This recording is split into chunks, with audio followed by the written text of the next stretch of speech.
Alright, and we are back with 25 seconds left in the warm-up, and we've been joined by none other than commentary royalty with Stairs. G'day, Lewis. How are you? I am very good, thank you. A bit excited. Got a decent field, and it looks very, very close up front at the moment.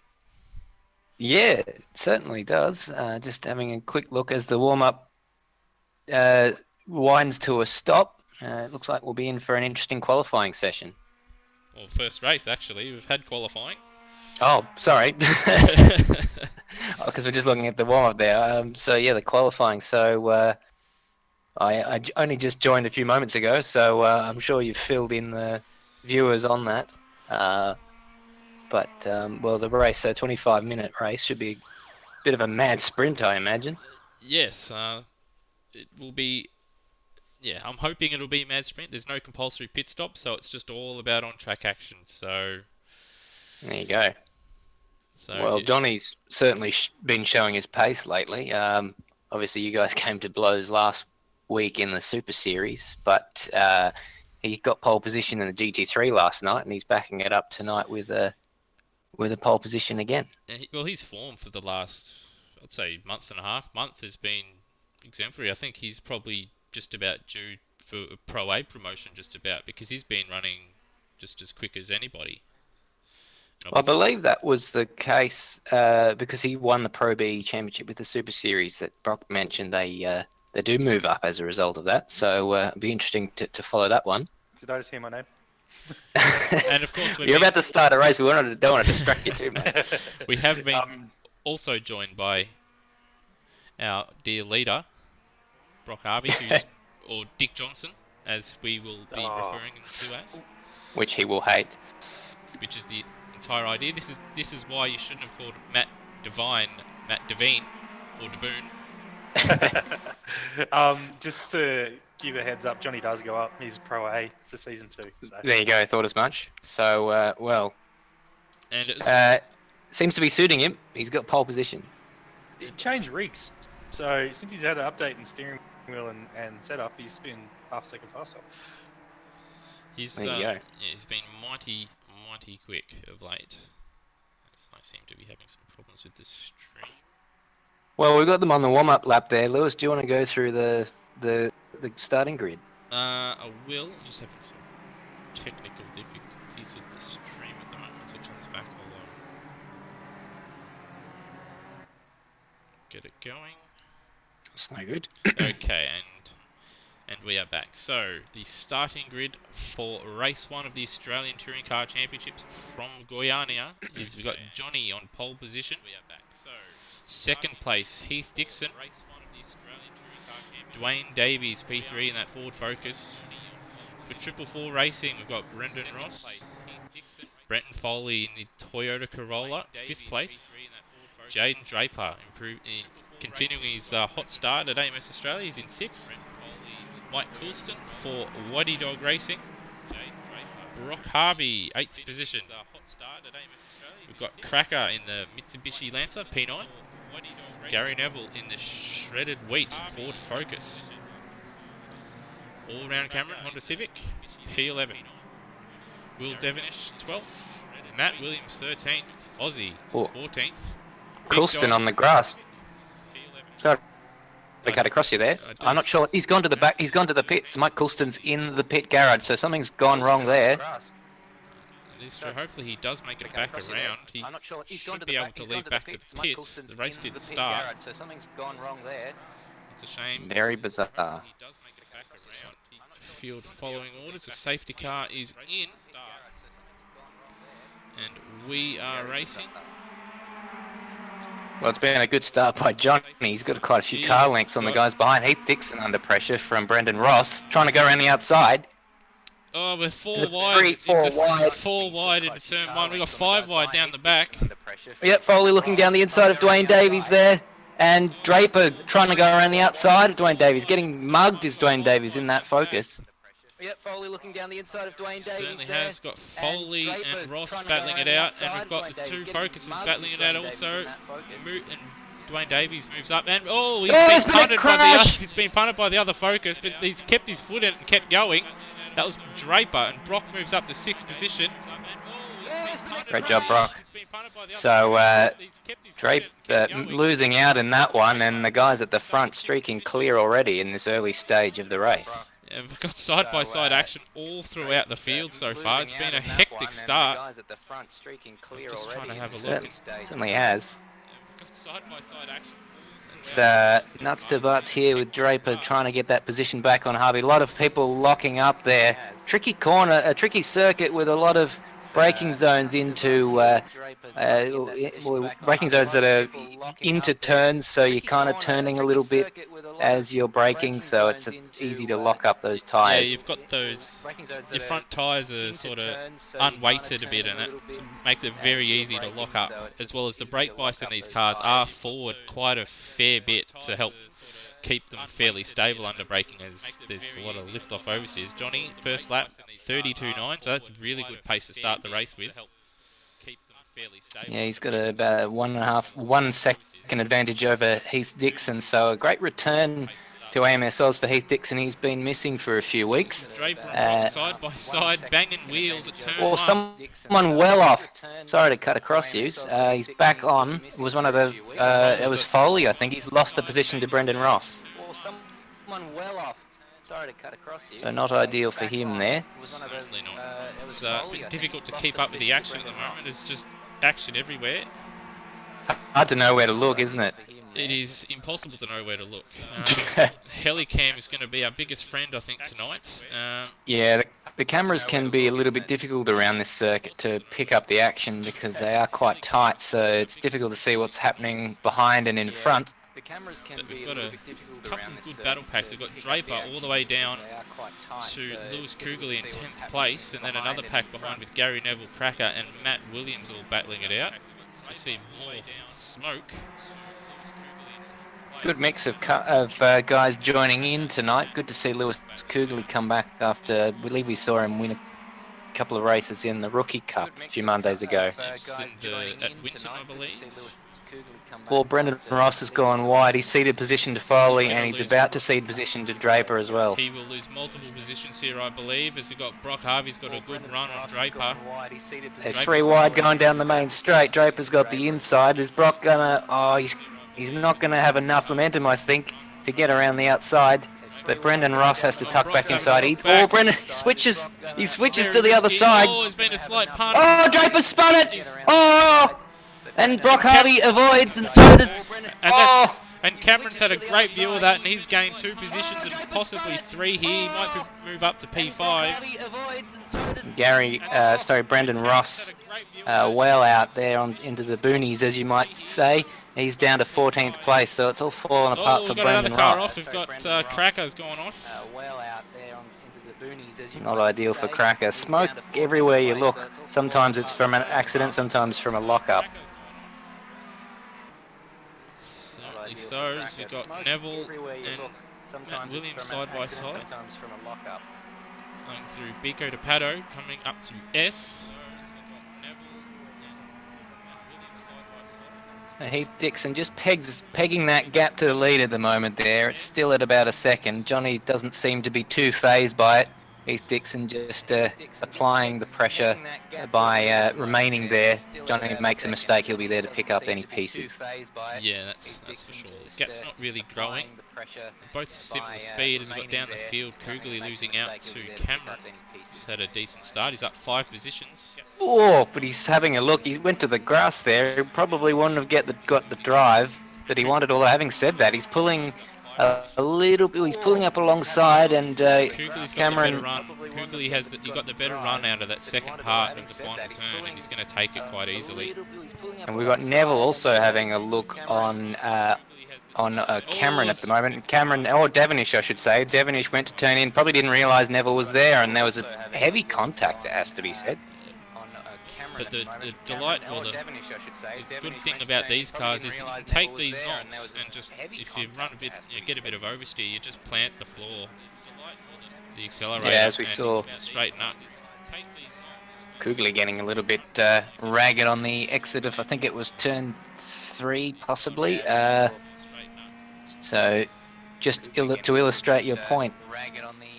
Brenton Foley in 4th place. Doesn't seem to be able to do anything with the top 3. Certainly, and It's a bit of a lonely race. The gap at the front has come down. It's only half a second now. Heath Dixon has closed quite a bit, although in that middle sector, Johnny's pulled it out a bit. And Dwayne Davies, he's still there as well. In case one of these two has a moment, he's right there to take a place. Well, Dwayne Davies has the fastest lap of the race at the moment. He's done a 31.6, which is about a tenth faster than Heath's fastest, which is, well, maybe half a tenth actually. It's 31.72 to a 31.67, and Dwayne Davies' fastest first sector on this current lap actually. Heath Dixon on that last lap, he set, I believe, his personal best. Yes, he set a 31.683, so 10th faster than Johnny. That first sector gained quite a bit. That gap is getting smaller. Interesting that Heath is he is actually a bit more interested in the longer races, the endurance races. So this type of sprint race wouldn't have thought suited him, but he seems to be fitting in quite nicely in this event. Yeah, possibly it's just the cars and the kind of racing that these things produces, as opposed to what Porsches and supercars produce. So. Absolutely. Well, he had a gap down to half a second, as you mentioned before, but it's just grown a little bit over the last. Or having said that, I think Johnny might have just made a bit of a mistake. Or sorry, Heath made a bit of a mistake locking up into that previous corner. And we've missed it to our on our cameras, but Brock Harvey's been overtaken by Kugeli. And that just looks like a battle that's set to rage on. Brock Harvey's still on the back of we've got a couple cars off. We've got 3 cars off. We've got Aussie.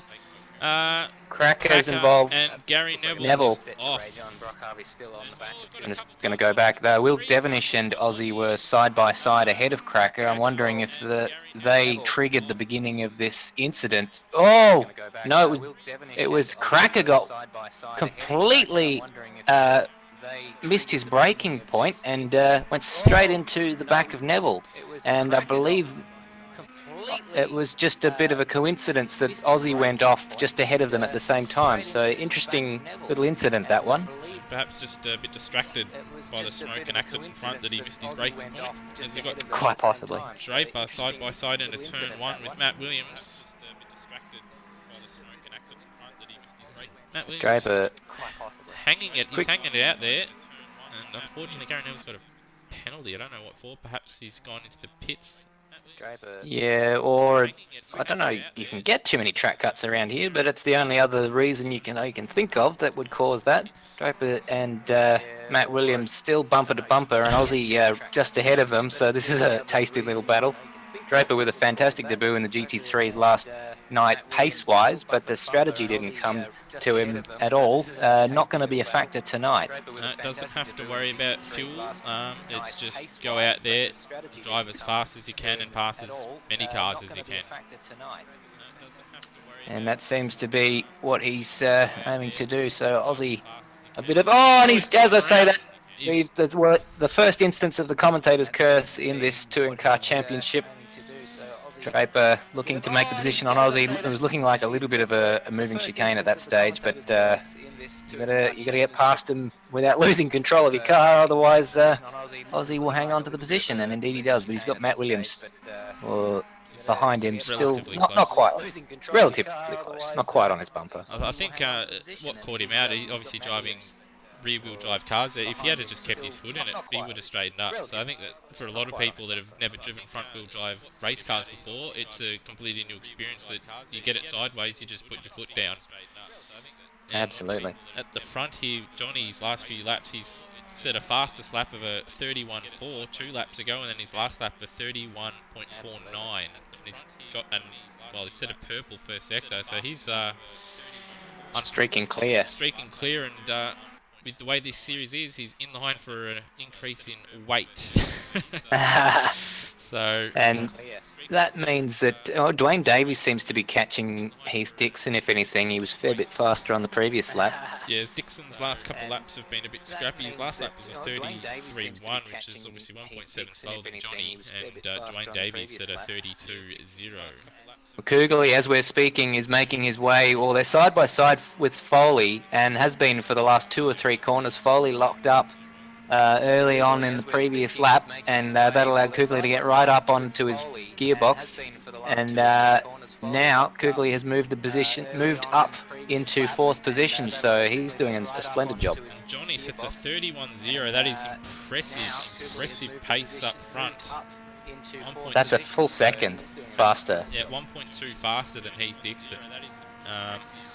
Kugli himself obviously didn't have a great qualifying, but he's probably easily could be racing at the front right now with his fastest lap being a 31.7. Well, it'll be very interesting to see how he does in the reverse grid race, considering that pace. Johnny's starting from the back. If I'm understanding correctly how this series works. That is exactly how it's going to be. You start, if you obviously win the race, you'll be starting from the back, and if you finish the race and you're last, you'll be starting first.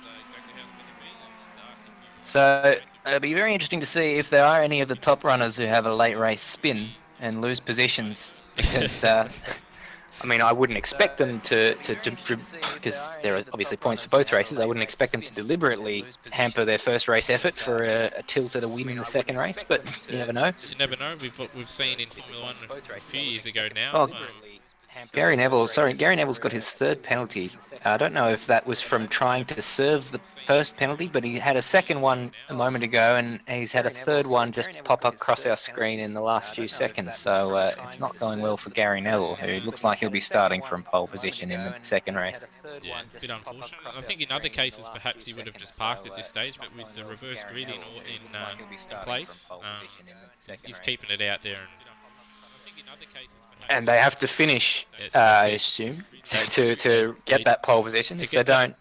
Yes, to get that pole position, a car must finish the race. They have to finish under their own power. So, very important stipulation. So, well, this battle between Kugli and Foley looks like it's set to rage on. Other battles on track looks like Devonish and Aussie are fairly close. In fact, side by side. With Matt Williams looking to pick up the pieces, and that is absolutely scintillating battle right there. All of them with the red cars. Aussie currently at the front of that pack, but Matt Williams trying to drive around the outside of that very similarly delivered. They're both looking up the inside. Very good job there. Will Devonish going to the inside, and Aussie just had no answer there, and he's had to cede position. He's been put out of the ideal racing line by Devonish, and Scruff finds his way through as well. So tag team there for the Toyotas. Williams has a look. You've got Draper's also caught up to the back as well. So 4 men all in the same shot as we look. Well, I'm looking at the helicopter shot. I'm not sure if you're seeing the same thing I'm seeing, but we are on board with Draper at the moment as Williams has a look into the S. They all run wide. Devonish gives him the room, but it's put Williams on the back foot with Aussie having a little bit of a look on the inside. Oh, and there's contact there with Draper in the background. Draper had the best exit, but really nowhere to go there. So ran into the back of Aussie. Well, this is a recipe for disaster. It may well all end in tears, but my goodness, it's close racing. And Williams having a look down the inside there as they go onto the straight. So if he has the better run. And then Aussie's also got a great slipstream, and it could get. But we could be. I think we're going to go 3 wide here. Or is Aussie's that is going to try and go around the outside of Williams. He can't decide. And he doesn't know. Is just watching on. Oh, he's got contact. Draper with a late move, and that's Aussie onto the grass. Oh, we've got Draper's going around, as has Aussie's had a half spin, but kept going. So not good for Draper. He's going to lose the position to Ross, who has a bit of a moment on the first corner there. Big Dog avoiding Draper as Devonish and Williams side by side. Devonish back up into that 8th place after being challenged by Williams. So Big Dog and Draper now fairly close on track. Or Big Dog's now about a second behind. He did have an. Oh, Foley's he's made a mistake somewhere, and Glenn Miles is in the pits for some reason, so he's looking like he's changing his tyres, which is an interesting choice with 9 minutes left in the race. Long pit stop, big penalty for that one. Yeah, so you don't want to be changing tyres. You've got Brock Harvey now, obviously after Foley's Must have made a mistake.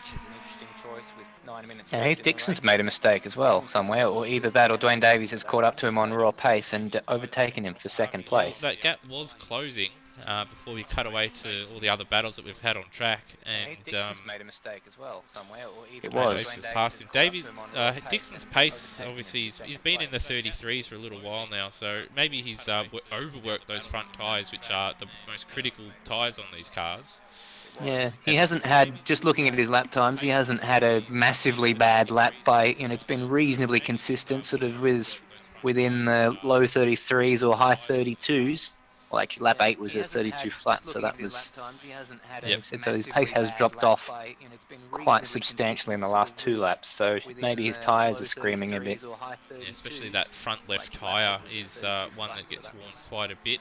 Obviously, a lot of right-hand turns, but compared to Johnny, obviously, compared to the rest of the field, he's doing obviously decent lap times, but well, Johnny compared to anybody, he's still in the 31s at the moment. Last lap being a 31.3, so he's out there, he's having a field day. Absolutely.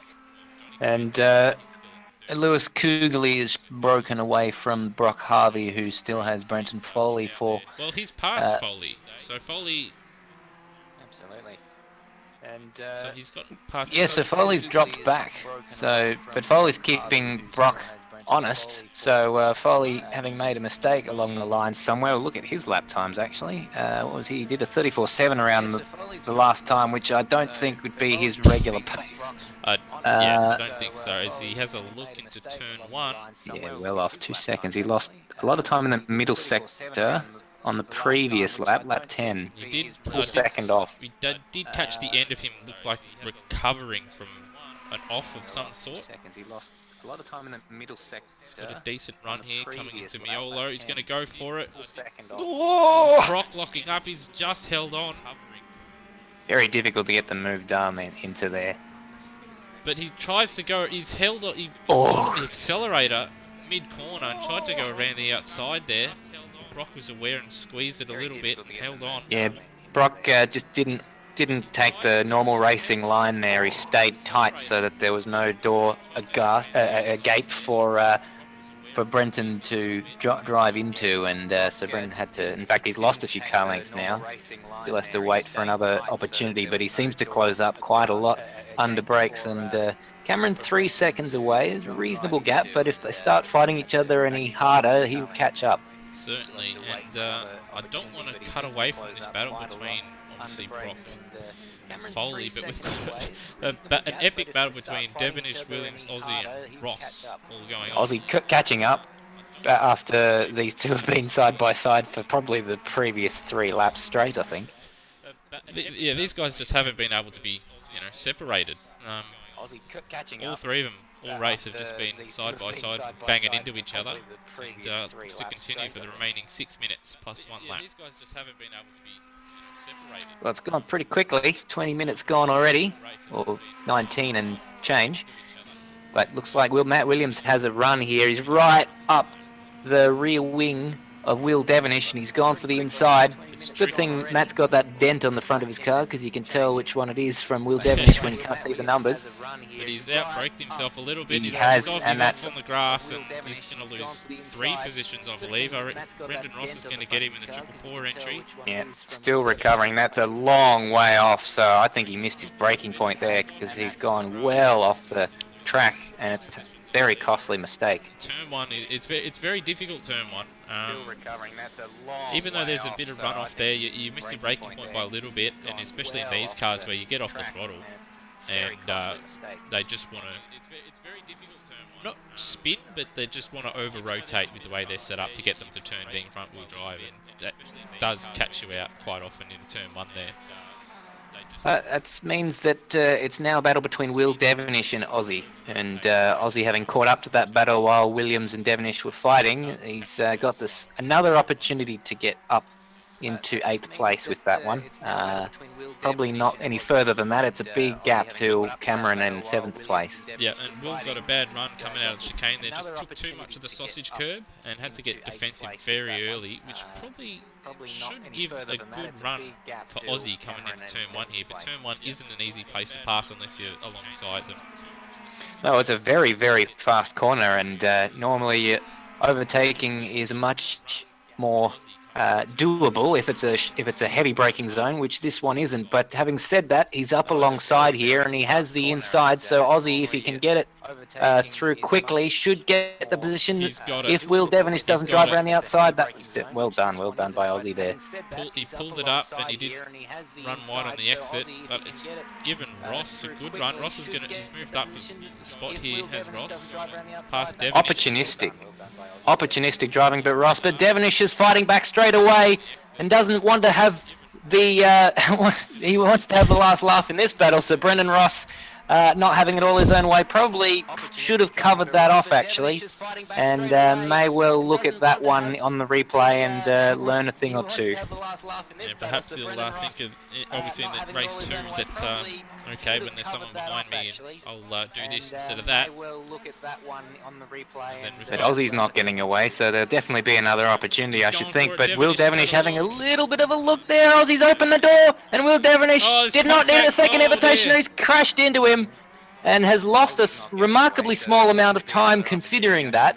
Williams is catching up now, and he'll be up on the back of them pretty soon. But this has spread this field out a little bit now. They're all in the same shot still, but they're spread out by a few car lengths. Now we'll see whether Brendan Ross has the pace to stay with Will Devonish, whether or not he caught up to them because they were battling, or whether he actually has outright raw speed.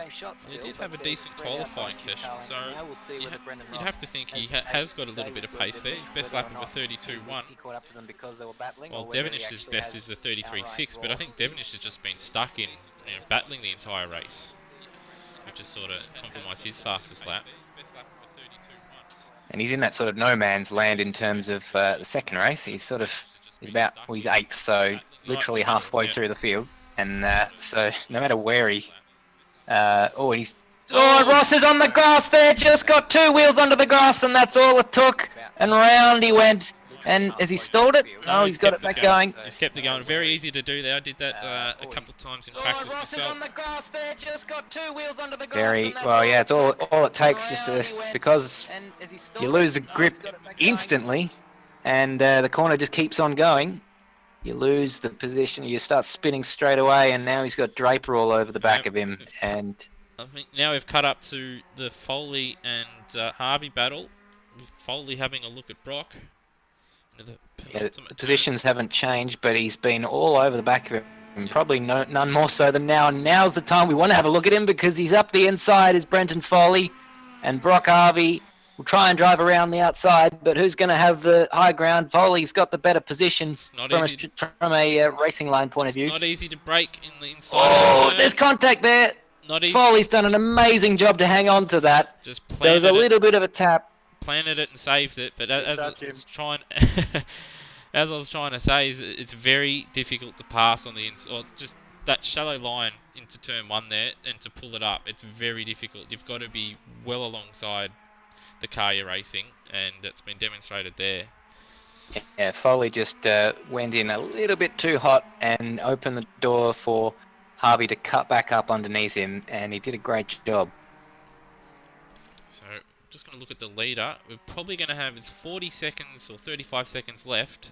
Probably going to get 2 more laps in. So, the next lap... It's time plus 1 lap. Yeah, so it'll be time plus 1, as I'm pretty sure all time races are. So, this...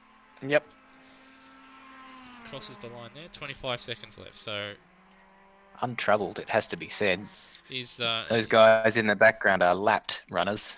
He's never been headed really. He's blitzed the field. I don't even know if he's even, aside from the start, if he's actually even dropped out of the 31s, which is impressive consistency, especially with the way these front tyres do go off around this circuit. Well, I'll have a look into that for you. See if we can see what Johnny's lap times were, because his best lap time there is a 31 flat. Oh, so close to being in the 30s, flat.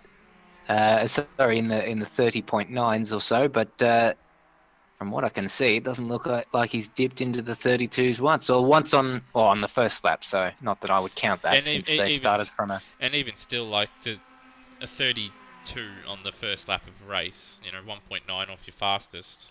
You're not going to be crossing the start finish line at full speed. It's in, like, some people haven't even set that as their fastest lap time. So he's That's exactly right.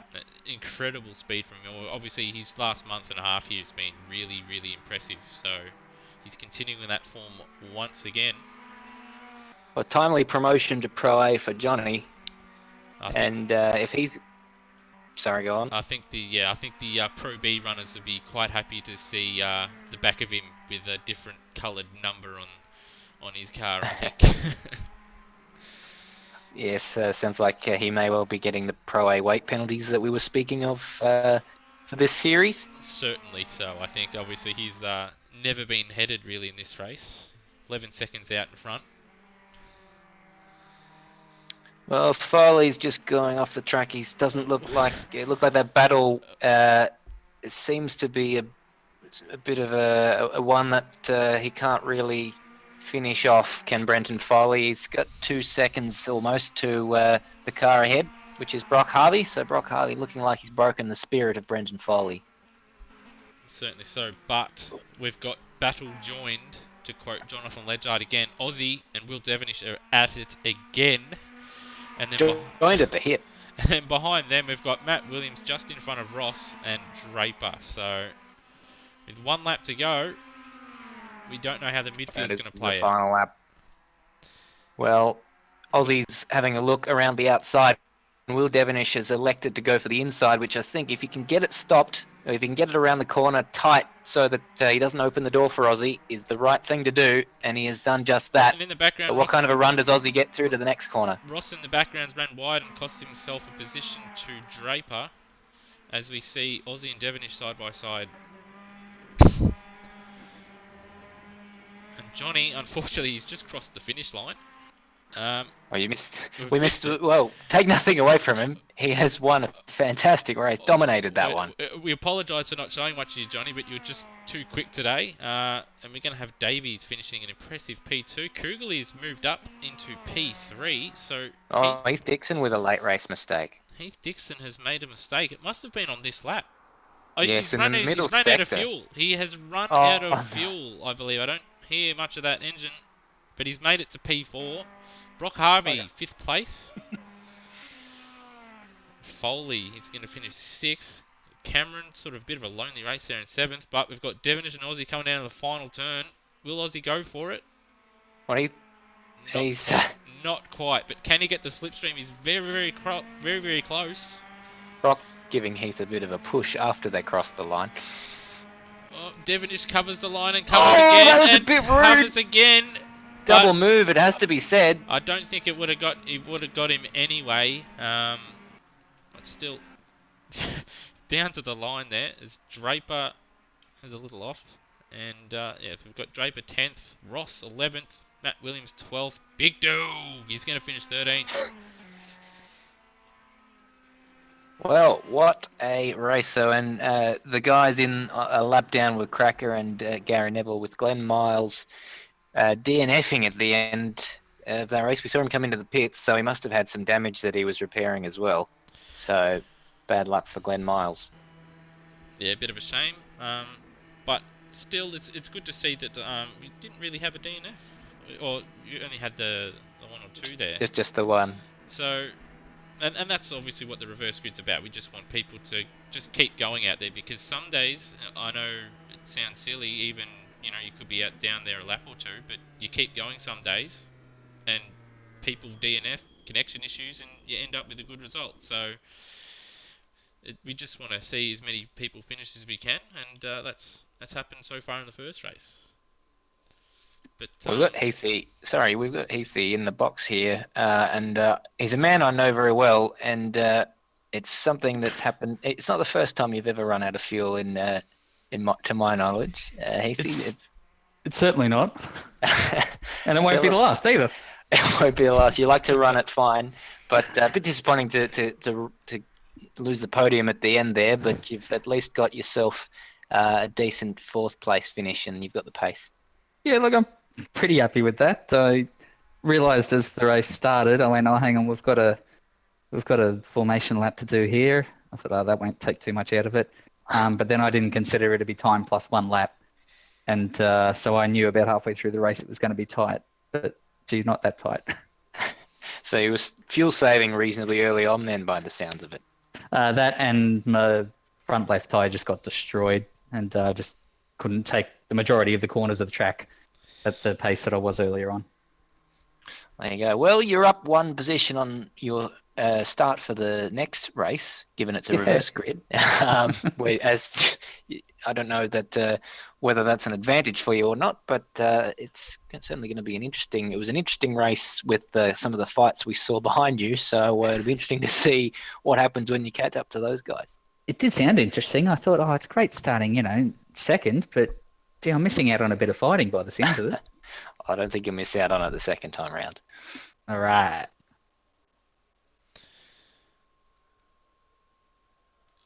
Well, thanks for joining us there, Heathy. Lewis, you were certainly... I was concentrating on something else. Sorry about that.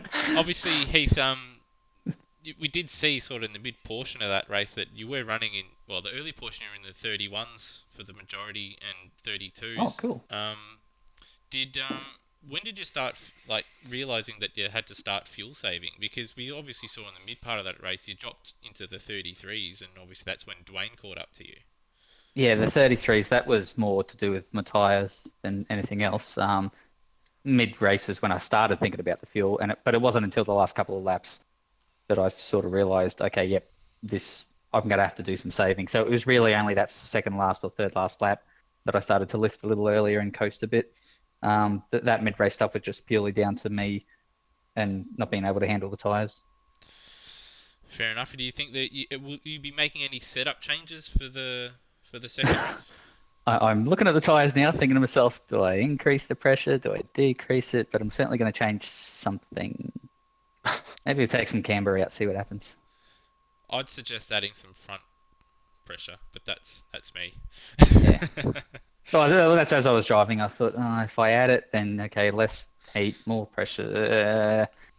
But yeah, I'll make some executive decision. It is. I'll make some executive decisions. Fair enough. You heard it here first, ladies and gentlemen. He's going to make some executive decisions. The president, Heath Dixon. That's me.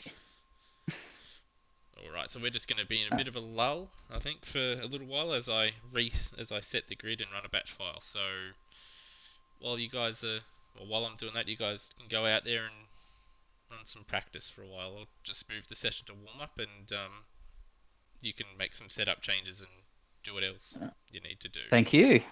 All right. Good luck. All right, good luck to you too, mate. Thank you. Okay. Alright lads, I'm just going to pause this stream for a moment. Unfortunately I haven't got any fancy graphics like Stairs and Co have got. I've just got OBS, and I know how to turn it on and off, so... I'll keep it simple. There's less preparation required. It takes longer and longer to do it when you've got all that stuff to worry about. Yeah, alright, so we'll be pausing the stream for 5 or 10 minutes and then we'll be back shortly. And we're stopped.